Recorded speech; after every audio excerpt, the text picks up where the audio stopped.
Meus irmãos, o texto que será exposto hoje é um texto preciosíssimo das Escrituras, uma das mais belas histórias do Antigo Testamento. Um pregador muito conhecido do século passado disse que o sonho dele, se ele pudesse escolher algo, seria que Cristo voltasse enquanto ele estivesse pregando, segundo Samuel, capítulo 9. Porém, muitas vezes, em nossas leituras individuais, por se tratar de um texto tão pequeno, a gente passa direto. A gente passa voando e fica à beira do mar e nunca experimentamos o vasto oceano de glória e graça presente nessas palavras do capítulo 9 de 2 Samuel. Nós temos um caso parecido com o livro de Ruth. Nós temos visto isso na prática. O pastor Paulo tem exposto aqui, nós temos visto como muitas vezes a nossa leitura é apenas uma beira da praia. Nós vemos uma história de amor, talvez, assim, um pouco puxando a Cristo, mas quando nós navegamos no oceano, que é o amor recede de Boaz para com Ruth, e do Senhor para com sua igreja, para com seu povo, nós vemos que há muito a ser explorado. Sim, meus irmãos, a história de Davi e Mefibosete é sim a história de um rei que ajuda um aleijado, um coxo. Mas ao mesmo tempo é muito mais do que isso. Quando nós olhamos para esse texto à luz da nova aliança, nós vemos que essa é a história do pacto da graça. Essa é a história da aliança da graça em Jesus Cristo, quando Deus olhou para pessoas como eu e você, inimigas, inválidas, coxas e aleijadas, e fez com que a gente se sentasse na sua mesa, na sua gloriosa e maravilhosa presença. Nós nos banqueteamos como filhos e filhas sentados à mesa do Senhor. O fluxo dessa narrativa, ela nos leva a uma pergunta, que eu acho que essa pergunta resume muito bem o que nosso texto quer nos dizer hoje. E a pergunta é: como pode Melquisedeque, um coxo, inimigo, se assentar na presença do Rei dos Reis? Ou melhor formulando, como pode um inimigo inválido como eu e você jantar na mesa do rei? Como pode um inimigo inválido como eu e você comer à mesa junto ao rei? Então, irmãos, eu dividirei esse texto em 3 respostas. A primeira resposta que nós temos a essa pergunta se encontra nos versos 1 ao verso 4. E a resposta é esta: o rei fez uma aliança com o inimigo inválido. Leiam comigo, por favor, atentem ao verso 1. Disse Davi: resta ainda, porventura, alguém na casa de Saul para que eu use de bondade para com ele, por amor de Jonatas. Meus irmãos, o primeiro livro de Samuel relata os primeiros passos da monarquia no povo de Israel. O povo, logo depois do livro de Juízes, e nós vemos toda a bagunça do livro de Juízes, o povo queria um rei. Mas o problema é que o povo estava impaciente, o povo era insistente e queria um rei à maneira deles, que saísse à frente para guerrear como as outras nações. E esse pedido imprudente, esse pedido insensato fez com que Deus colocasse no trono um rei extremamente duvidoso, um rei despreparado chamado Saul. E ao invés de muitos triunfos como o povo esperava, Saul vive uma vida de mais baixos do que altos. No primeiro livro de Samuel, então, nós vamos ver a queda de Saul. Saul começa a cair, ele começa a cair em pecados, a ser envergonhado, perdendo as suas batalhas. É uma queda constante. Enquanto nós temos a queda de Saul, nós temos a ascensão do rei Davi, que começa embaixo, começa como um pastorzinho e começa a subir a ser aquele rei eleito segundo o coração de Deus.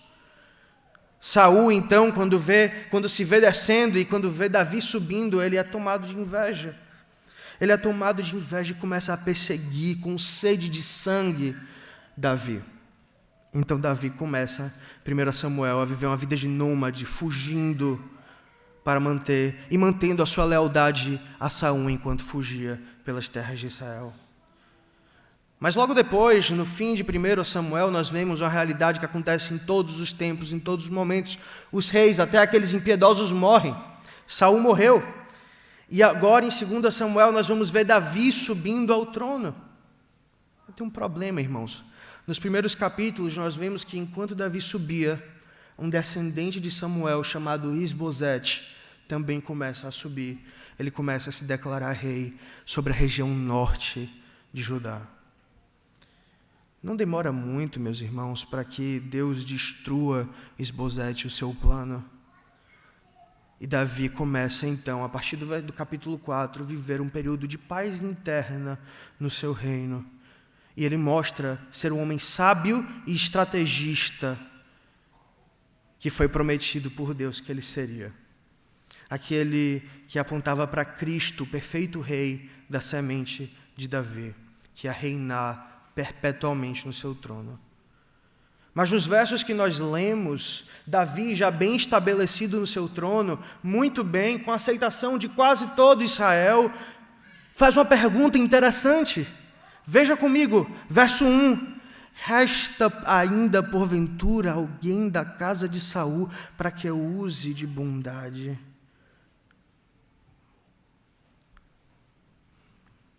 Que pergunta ilógica. Essa pergunta desafia a compreensão do homem em todas as culturas, em todos os tempos. Essa pergunta nos desafia porque é só olhar para a história e é só olhar para a Bíblia também. Em Juízes 1 você vai ter isso. 1 Reis 15, nós vamos ver que quando um rei domina um local, a tendência é que ele mate todos os antigos descendentes do antigo rei, para que não haja uma revolta, uma revolução. Veja o que aconteceu, por exemplo, com o próprio Saul. Isbosete, filho de Saul, se rebelou contra Davi. A solução mais óbvia que Davi tinha na frente dele era eliminar os seus inimigos, a descendência de Saul. Mas percebam a bondade do rei. Ele está procurando o seu arqui-inimigo, o seu inimigo original, o seu pior inimigo, não para matá-lo, mas dizendo: eu quero demonstrar a bondade, a misericórdia de Deus para com o meu pior inimigo. Davi procura, então, um descendente de Saul para fazer o bem. No verso 2, Davi continua o seu plano de exercer essa bondade para com a casa de Saul. Veja comigo, irmãos, verso 2, 3 e 4, diz o seguinte: havia um servo na casa de Saul, cujo nome era Ziba. Chamaram-no que viesse a Davi. Perguntou-lhe o rei: és tu Ziba? Respondeu: eu mesmo. Então tinha esse servo chamado Ziba, e ele servia a casa de Saul. Veja comigo a continuação. Disse-lhe o rei: não há ainda alguém da casa de Saul para que eu use eu da bondade de Deus para com ele? Então Ziba respondeu ao rei: ainda há um filho de Jonatas, aleijado de ambos os pés. E onde ele está? Perguntou-lhe o rei. Ziba lhe respondeu: está na casa de Maqui, filho de Amiel, em Lodebar. Então Ziba, que é esse servo do rei, que servia o rei já há muitas linhagens, diz que ainda há um descendente da casa de Saul, chamado Mefibosete. E Mefibosete, meus irmãos, se você voltar comigo para 2 Samuel 4, versículo 4, nós vamos ver a história triste desse homem. Diz o seguinte: Jonatas, filho de Saul, tinha um filho aleijado dos pés. Era da idade de 5 anos, quando de Jezreel chegaram as notícias da morte de Saul e de Jonatas. Então sua ama o tomou e fugiu. Sucedeu que, apressando-se ela a fugir, ele caiu e ficou manco. Seu nome era Mefibosete. O que acontece é que, para fugir de Davi, a ama pega esse menino e bota no cavalo, mas esse menino cai do cavalo e ele fica manco das 2 pernas. Mefibosete era tão definido pela deformidade que ele tinha que em nenhum outro lugar que ele é mencionado na Bíblia, ele é mencionado sem se mencionar também que ele era aleijado, coxo das 2 pernas. Ele era tão deformado que o seu nome era Mefibosete, que significa literalmente aquele que causa vergonha. Aquele que causa vergonha. Os nomes antigamente eram muito importantes, meus irmãos. O nome descrevia a pessoa, o processo de nascimento.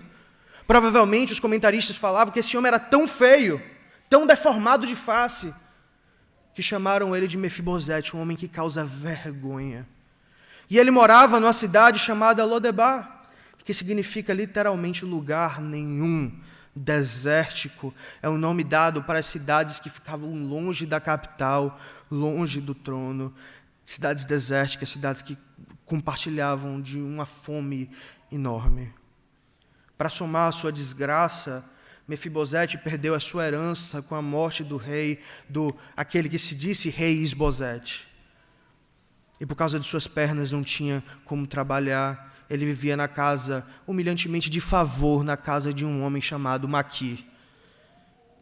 Na casa de um homem chamado Maqui, um benfeitor provavelmente que o ajudava nas coisas que ele precisava. No fim, meus irmãos, Mefibosete era um homem completamente sem dignidade. Era um homem inválido, de nascença inimigo do rei, não tinha valor algum para o rei, um homem aleijado e de aparência detestável. Mas como vamos ver, meus irmãos, nenhum desses fatos impede de que o rei, de forma tão graciosa, faça bondade à casa desse homem inválido. O rei ainda assim olha para esse homem e resolve estender a bondade de Deus para com ele. A questão, meus irmãos, é que Mefibosete retrata vividamente a condição que nós, como membros da raça humana, vivemos desde que nós caímos em pecado. Assim como Mefibosete era de uma linhagem real, nós somos de uma linhagem real. Nós viemos de Adão, rei. Assim como Mefibosete, a nossa família se rebelou contra Deus. E assim como Mefibosete, que caiu do cavalo aos 5 anos, porque a sua família se rebelou contra Deus, nós caímos do Éden em pecado e fomos aleijados. Não menos de que quando Mefibosete caiu do seu cavalo, fomos aleijados pela queda da humanidade, de modo que nós não possuímos capacidade alguma de bem espiritual e agradar a Deus em nós mesmos, reivindicar um lugar ao lado do trono de Deus. A comparação entre a situação de Mefibosete e a nossa é ainda mais extensa. Por exemplo, quando Adão foi expulso do jardim por causa do pecado, nossa herança foi perdida. Mefibosete não tinha herança. Assim como Mefibosete vivia numa região longe do trono de Deus, nós fugimos para longe de Deus depois da queda, fugindo das bênçãos e do amor do Pai. Mas por que, meus irmãos? Por que eu e você e Mefibosete recebemos tanta graça, bondade e misericórdia de um rei que tinha tudo para nos odiar?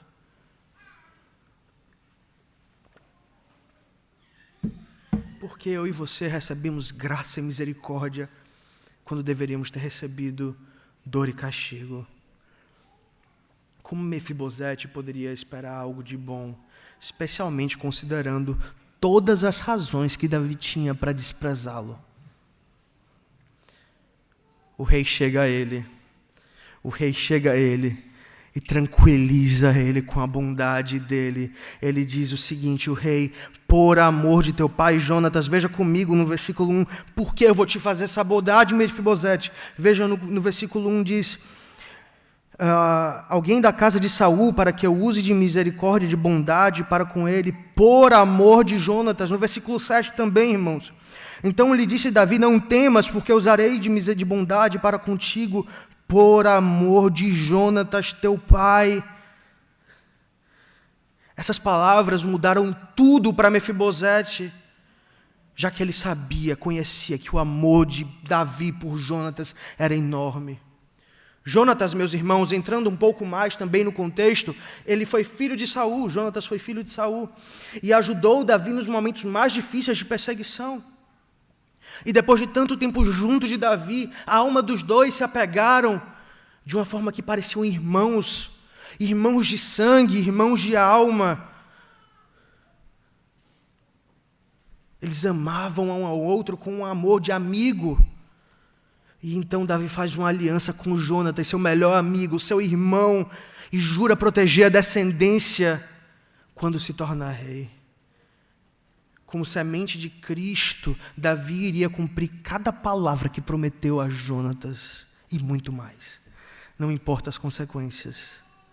Não é por ter pena de Mefibosete simplesmente, mas é por amor a Jonatas. Na fidelidade que Davi teve ao seu pacto, a aliança que fez com Jonatas, nós vemos aqui o amor e a fidelidade que Deus tem para a aliança que Ele fez com Jesus Cristo.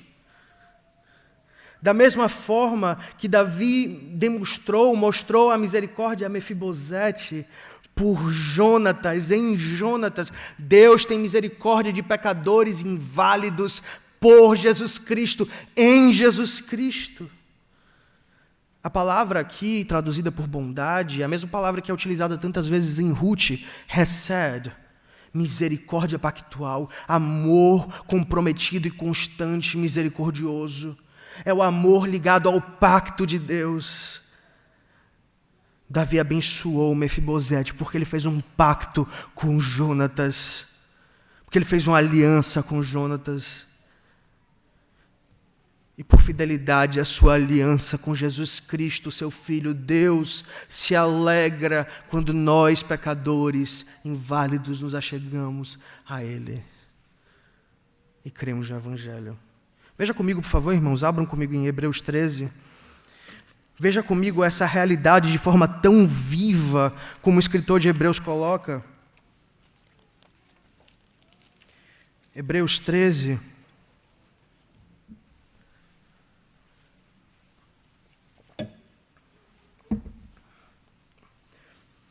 Diz o seguinte, o texto das Escrituras.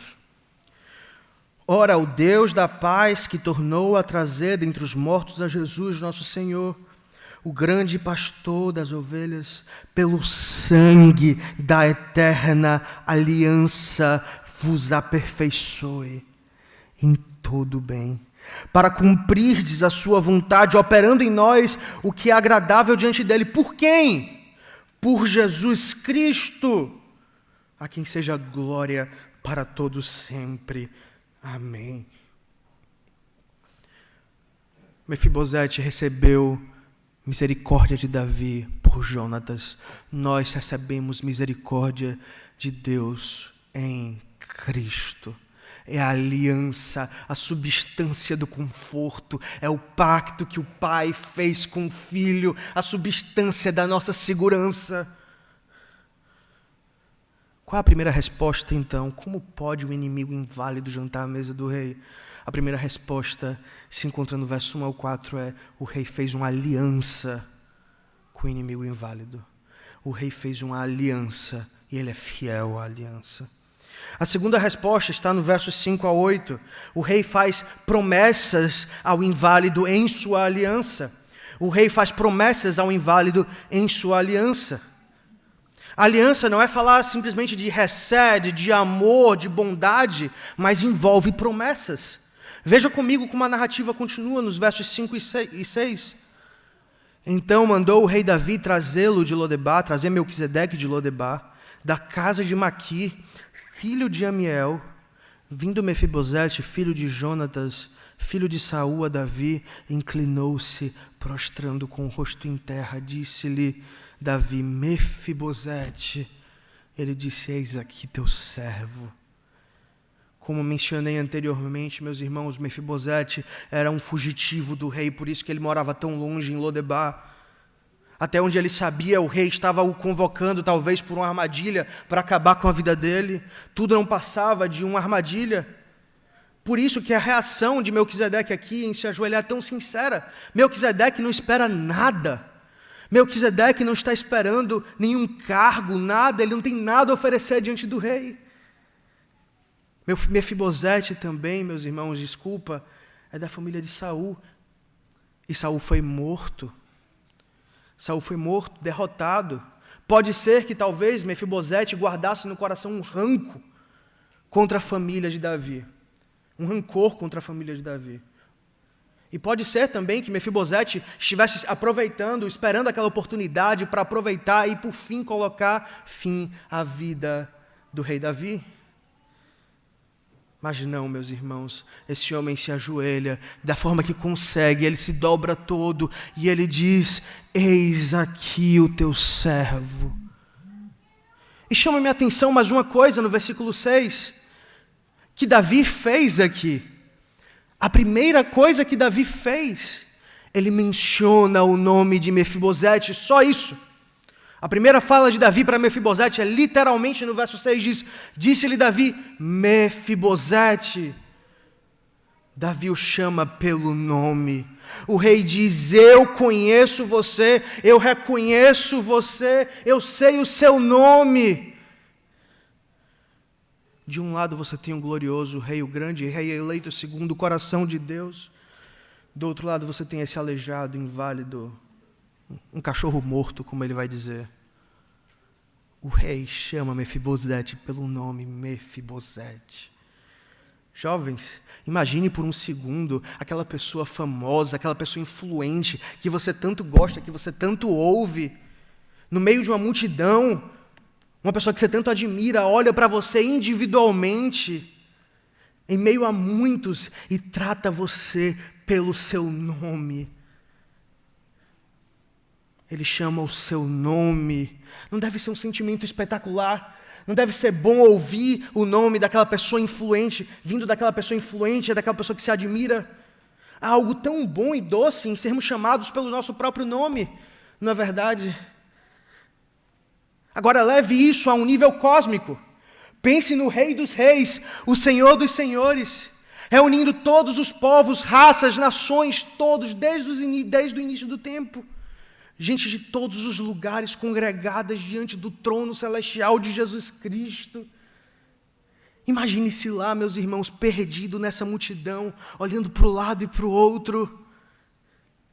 E com uma voz que toca a essência da sua alma, o Rei dos Reis olha no seu olho e te chama pelo nome. Eu, inválido, pequeno, o Rei olha na multidão e me chama pelo nome. João 10 vai dizer que Cristo conhece todas as suas ovelhinhas, todas elas pelo nome. Cristão, Cristo não veio para salvar uma massa informe. Cristo não veio para salvar um bando de gente. Cristo veio para salvar você individualmente. Ele te chama pelo nome, o Rei dos Reis, o Senhor dos Senhores. Continua o verso 7, diz assim, então lhe disse Davi, não temas, porque usarei de bondade para contigo, por amor de Jonatas, teu pai, e te restituirei todas as terras de Saul, por amor de Jonatas, teu pai, e tu comerás o pão sempre à minha mesa. Imagine, meus irmãos, como foi para Mefibosete ouvir essas palavras. Ele é convocado diante do rei. Por um momento ele tem razões para pensar que Davi queria matá-lo. Ele não pode nem fugir porque ele é coxo, não tem nem para onde correr. O rei Davi olha para os olhos dele e diz, não temas. Não temas. Palavras que ecoam aquela dita pelo anjo aos pastores em Lucas 2, 9 a 11, diz, não temas, porque eu venho trazer boas novas. Não temas. E aqui entra o ponto crucial da narrativa, versículo 7, porque nós temos as promessas que Davi faz a esse homem inválido. São 3 promessas, meus irmãos, basicamente. Primeiro, proteção. Logo no início diz, não temas, pois certamente agirei contigo de forma séria, de forma bondosa, de forma misericordiosa, amorosa, por conta de Jonatas, teu pai. Provisão, e restituirei, diz o verso 7b, a ti todas as terras de Saul, teu pai, por amor a Jonatas, teu pai. E 3, posição, diz o seguinte no final do verso, mas tu sempre comerás pão à minha mesa. Você terá tudo de volta, é parte da sua herança, pertence a você. O Senhor chega a nós no Evangelho e diz, não tem mais. A ira contra o pecado foi pacificado. Você está salvo por causa da aliança que eu fiz com Jesus Cristo. Em Jesus você está salvo. E por Jesus agora eu dou o penhor da herança que é o Espírito Santo a você. E agora eu vou te dar posição, eu vou te dar proteção, e eu vou te dar provisão. O texto continua no versículo 8. Então se inclinou Mefibosete e disse: quem é teu servo para teres olhado para um cão morto tal como eu? Quem é teu servo? Diante da graça de Deus, Mefibosete se encontra atordoado, perdido. O que significa tudo isso que eu tenho ouvido? Quanto bem feito a mim, ninguém me fez tão bem. Eu sou um aleijado, eu sou uma vergonha para minha família. E esse rei é tão generoso comigo. Embora filho de um príncipe, filho de um rei antigo, Mefibosete, pobre e coxo, se chama de cão morto diante de Davi. E cão morto é uma expressão muito pesada aqui, meus irmãos. Cão, no Oriente, também na cultura judaica, é um animal extremamente impuro. É um animal que você não quer estar associado com de forma alguma. É um animal especialmente impuro, mas ele não diz assim, eu sou um cachorro. Ele vai dizer, eu sou um cachorro morto, inútil. Eu sou inválido, eu não sirvo para nada. E é essa a expressão de alguém que entende o verdadeiro evangelho também. Se você entendeu o amor pactual de Deus em Jesus Cristo, certamente você vai dizer, como Melquisedeque, como pode ser? Quando você ouve dos benefícios aqui no púlpito, ou você lê na sua casa, na Bíblia, quando você vê os benefícios que Cristo te concede, a pergunta é, como pode ser? Quem é teu servo para que você olhe para mim, Senhor? Um cachorro morto, um cão como eu. Se você entendeu o Evangelho, você vai entender que você é aquele que Paulo descreveu em Tito 3,3. Nécio, desobediente, desgarrado, odioso, mentiroso. O que um guru de autoestima falaria além desse texto? Que um guru dos nossos dias hoje, talvez, falaria lendo esse texto. Mefibosete tem que resetar o mindset dele. Não tenha medo, meus irmãos, de se humilhar por completo diante de Deus, diante da misericórdia pactual de Deus em Jesus Cristo, diante dos tantos presentes que nós ganhamos da graça de Deus. Não tenha medo de se humilhar. A Bíblia usa expressões como o Salmo 22, o salmista vai dizer, eu sou verme, eu sou como verme. Jó vai dizer, eu aborreço a mim mesmo. Se Deus te demonstrou graça, você reconhece quem você verdadeiramente era. Nós não merecemos nada, nada vem de nós, tudo da graça de Deus, do pacto. Nós éramos aleijados, coxos, nós éramos vergonha, nosso nome era vergonha, o sobrenome era vergonha. E Deus diz, eu vou te dar posição, eu vou te dar proteção, eu vou te dar provisão. Quem sou eu, Deus, para que o Senhor olhe para um cachorro morto como eu? Como pode um inimigo inválido jantar na mesa do rei? Como pode? Por causa das promessas do pacto. Porque no pacto Jesus faz promessas. Terceiro e último ponto, meus irmãos, como pode um inimigo e inválido jantar na mesa do rei?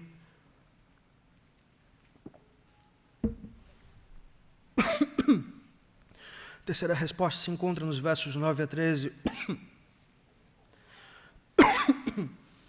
O rei concede privilégio de filhos ao homem inválido. O rei concede privilégios de filho na aliança ao homem inválido. Os versos que se seguem, meus irmãos, mostram como é verdade aquilo que o apóstolo João mencionou de Cristo em João 1,16, quando Cristo diz, porque nós temos recebido da sua plenitude graça sobre graça. Caminhar com Cristo é viver numa montanha de privilégios, presentes e mais presentes da graça de Deus. A forma que Davi vai cumprir aqui a sua promessa com Mefibosete reflete exatamente as muitas graças e presentes espirituais que o Senhor Deus tem para nós em Jesus Cristo. Leiam comigo, por favor, o verso 9 e 10, atentem à leitura. Chamou Davi a Ziba, servo de Saul, e lhe disse, Tudo que pertencia a Saul, a toda a sua casa, dei ao filho de seu senhor. Trabalhar-lhe-ás, pois, a terra, tu e teus filhos e teus servos, e recolherás os frutos, para que a casa do seu senhor tenha pão que coma. Porém, Mefibosete, filho do teu senhor, comerá sempre pão à minha mesa. Tinha Ziba 15 filhos e 20 servos. O que Davi fez aqui é exatamente o que ele prometeu nos versos anteriores: proteção, provisão e posição. Davi cumpre o pacto, meus irmãos. E é uma coisa estranha, né, nos nossos dias, cumprir palavra. Deus nos ensina a sermos homens, como diz no Salmo 15 que nós cantamos, jurar com perda, mas não volta atrás. Apesar de ser muito estranho para a nossa cultura cumprir palavras, Deus nos ensina a cumprir palavra. Davi promete, Davi vai cumprir. Mas é tão estranho nos nossos dias isso. Em uma cena do filme chamado Entre Dois Amores, a atriz Meryl Streep e Robert Redford, eles estão conversando na praia. Ela quer que ele proponha a ela em casamento, peça ela em casamento. E a resposta de Redford é: você acha que eu vou te amar mais por causa de um pedaço de papel? Essa é a mentalidade do nosso mundo. Um pacto é meramente um pedaço de papel, uma mera formalidade vazia. É claro que esse filme não entendeu nem um pouco o que é o casamento, o que é o pacto do casamento. Porque o pacto do casamento ele não vai regular a intensidade do amor. Eu não vou amar mais ou menos por causa do papel, mas da segurança no amor. O que o mundo não vê, meus irmãos, é que o amor de verdade, o amor verdadeiro, o amor recebe, está disposto a se vincular, está disposto a se comprometer, está disposto a fazer pacto, está disposto a ter um papel para o bem do outro, para a segurança do outro, para o bom grado daqueles que nós amamos, para que eles vivam seguro do nosso amor. Se você é cristão, sua vida consiste de muitos pactos, meus irmãos.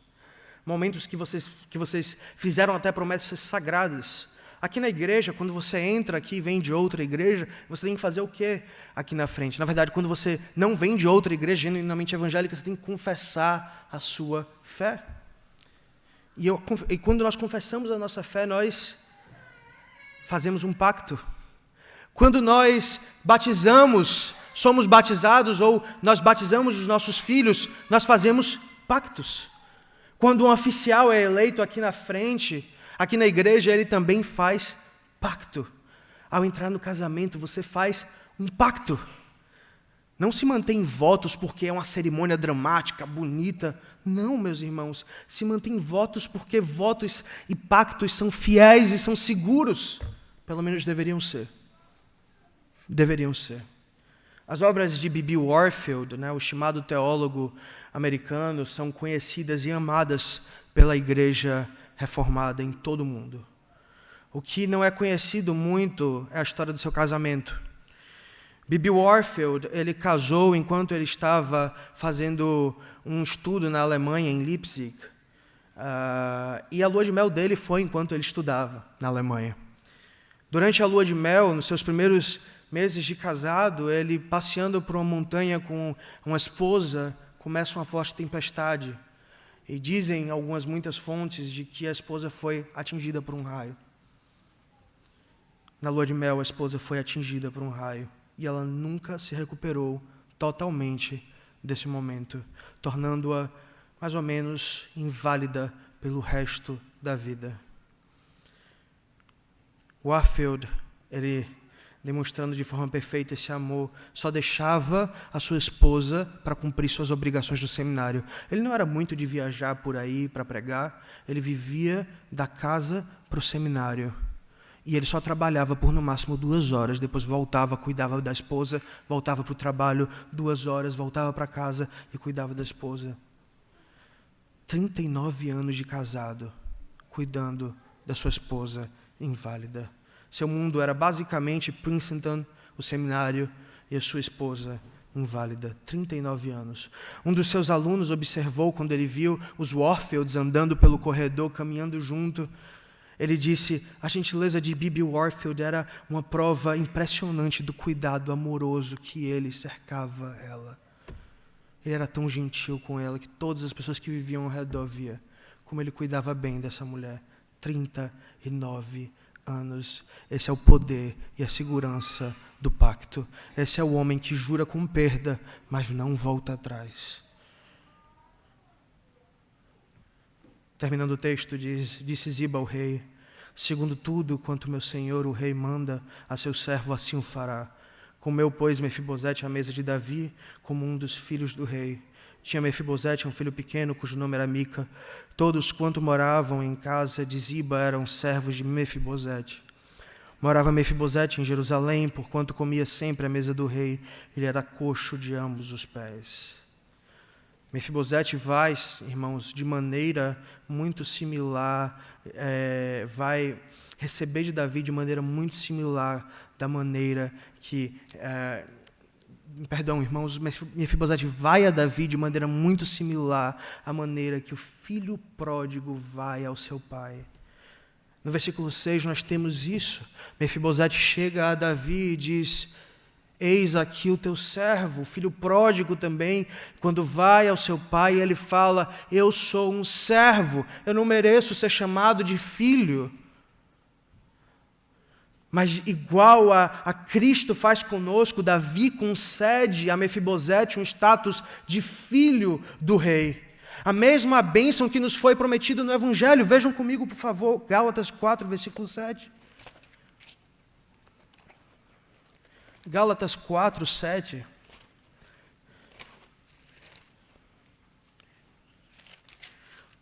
Olha a bênção que nos foi prometida no Evangelho, meus irmãos. Começando do versículo 6. E porque vós sois filhos, enviou Deus ao nosso coração o Espírito de seu Filho, que clama, Abba, Pai, de sorte que já não és escravo, porém filho. Tu és filho, e sendo filho, também és herdeiro. João também vai dizer, vede que grande amor nos tem concedido nosso Pai, a ponto de sermos chamados filho de Deus. Mefibosete vai à casa de Davi e é chamado de filho. Mefibosete não é tratado com desprezo. Davi não diz para Mefibosete, venha, senta à minha mesa, mas eu sento aqui e você senta do outro lado, e meus filhos ficam ali no meio. Não, Davi senta ombro com ombro a Mefibosete. Davi diz, você é meu filho. É a mesma coisa que Deus faz conosco. Hoje de manhã nós nos assentamos à mesa do nosso Senhor. Nós nos assentamos no banquete celestial do nosso Deus. Pobres, aleijados, famintos, todos juntos assentados ao redor da mesa, eu e você, filhos do Senhor, não mais aleijados, não mais coxos, mas filhos na mesa. Essa é a nossa descrição. Filhos sentados à mesa de Deus. Mefibosete, o seu lugar não é mais aos meus pés. Mefibosete, o seu lugar não é torto aí na cadeira. Você vai se assentar ao meu lado, você vai comer o meu pão, você vai comer o pão que eu mesmo vou dar da minha mão. A posição que você tem agora é de filho. Que imagem do pacto da graça, que imagem do pacto da graça. E os nossos pais puritanos reconheceram isso. O Catecismo Maior vai dizer que o pacto da graça é feito em Cristo. E quais são os benefícios do pacto da graça? Justificação, redenção, santificação e adoção. Adoção. Perceba a linguagem do Catecismo Maior quando vai tratar sobre adoção. Pergunta 74 diz o seguinte: adoção é um livre ato de Deus em seu único Filho, Jesus Cristo, e por amor de Jesus Cristo, pelo qual todos aqueles que foram justificados são recebidos como filhos de Deus. Trazem o seu nome, recebem o seu espírito, espírito de filho que clamava Pai. Veja o que diz o Catecismo: estão sob o cuidado e dispensação paternal, proteção, são admitidos a todas as liberdades e privilégios do Filho do Rei. são admitidos aos privilégios, posição e, por fim, feitos herdeiros de todas as promessas, provisão. Em Jonatas, Mefibosete recebeu proteção, provisão e posição. Em Cristo nós recebemos proteção, provisão e posição. Terminando, irmãos, são essas as 3 razões pelo qual Mefibosete se assentou na mesa de Davi. São essas as 3 razões pelas quais Mefibosete se assentou na mesa de Davi. E são essas 3 razões pela qual eu e você, inválidos, aleijados, coxos, nos assentamos na mesa dos reis, do Senhor dos senhores, hoje. O Senhor fez um pacto conosco em Jesus Cristo. O Senhor fez promessas nesse pacto. E o Senhor, nesse pacto, nos adota como filhos. A história de Mefibosete é uma imagem gloriosa do pacto da graça. E essa é a história de como nós, inválidos, fomos parar na mesa do Senhor. Essa é a história de como nós fomos parar na mesa do Senhor. Ele fez conosco um pacto, fez promessas no pacto. E Ele também, de forma maravilhosa, nos fez filhos no pacto. Você vê a lógica disso, meus irmãos, do Evangelho em tudo isso. A gramática do Evangelho nesse texto é maravilhosa. Davi foi um receptor da graça, Davi entendeu o recede de Deus, Davi entendeu a bondade de Deus, o amor misericordioso. Deus foi bom com ele, Deus perdoou os seus pecados. E agora Davi pergunta, há alguém que eu possa fazer bondade da casa de Saul? Há algum inimigo para eu realizar bondade? É isso, meus irmãos. Depois de receber do Senhor tal graça, qual é a minha responsabilidade agora para com o mundo? Qual é a minha responsabilidade no meu escritório? Qual é a responsabilidade da minha igreja? Qual é a responsabilidade no ciclo em que eu vivo? Miqueias 6, versículo 8 diz o seguinte: Ele te declarou, ó homem, o que é bom, e que é o que o Senhor pede de ti. O que é que o Senhor pede de ti, senão que pratiques a justiça e ames a misericórdia e andes humildemente diante do seu Deus? Veja o que Deus requer de nós. Deus nos deu, recebe, nos deu esse amor e requer que nós amemos com esse mesmo amor. Nós recebemos de graça, nós damos de graça. Compartilhe essa bondade que o Senhor te deu, enquanto você ainda era um coxo aleijado. Essa imagem, meus irmãos, maravilhosa que o texto nos traz do pacto da graça. Que pacto glorioso. Oremos então, agradecemos ao Senhor por isso. Senhor Deus, nós somos gratos porque o Senhor é fiel ao pacto. O Senhor é fiel à tua santa aliança. Senhor Deus, que o Senhor fez com Jesus Cristo. E por amor a Cristo, nós somos poupados, amados, cuidados. Nós temos provisão, nós temos posição. Nós temos provisão, Senhor Deus, e proteção. Louvamos o teu santo nome, porque o Senhor é bom conosco, muito além do que nós podemos imaginar e sonhar. Como o Senhor é maravilhoso, Senhor Deus, e nos abençoe de formas inexplicáveis. Cachorros mortos como nós, Senhor Deus, somos. Glorifica o teu nome em nosso meio, que nós possamos demonstrar esse amor pactual, esse amor bondoso para com as pessoas ao nosso redor. Em nome de Cristo Jesus, nós louvamos o teu nome e oramos. Amém.